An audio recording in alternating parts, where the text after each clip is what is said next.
Bruno Gibert, auteur illustrateur de livres pour enfants depuis un petit nombre d'années déjà. Voilà. D'où tous ces livres sur le temps. Donc tous ces livres sur le temps et sur aussi comment passer le temps en s'amusant. Voilà. Le livre de mon enfance, c'était un livre de sciences naturelles américain où on apprenait tout sur tout. Je trouvais ça assez fascinant. J'étais aussi assez fascinée par les dictionnaires de mes parents, qui étaient le Larousse en 10 volumes.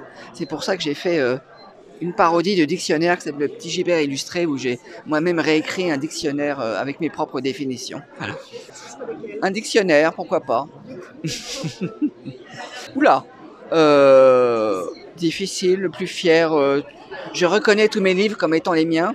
En général, les auteurs, ils aiment beaucoup les derniers livres, c'est-à-dire ceux qui sont tout frais, qui n'ont pas été encore usés par le regard et qu'on découvre comme des objets neufs et dont on reconnaît la nécessité. Voilà. Dans la fiction,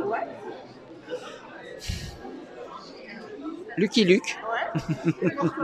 Je sais pas, je suis un garçon, j'aime les cow-boys. Et puis il est drôle, il est assez stylé. Ah, ben ça, c'est une question que les enfants posent toujours à l'école, parce que je crois que ça vient du dessin, en fait. C'est-à-dire que j'ai un enfant dessinateur qui devient un adolescent dessinateur et qui devient ensuite un adulte dessinateur, voilà.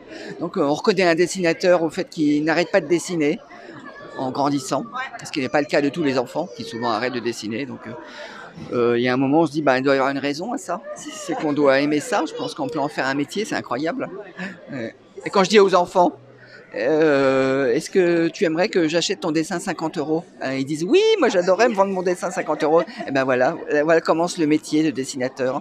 Comment on peut vendre des dessins? Ça devient génial tout d'un coup cette idée.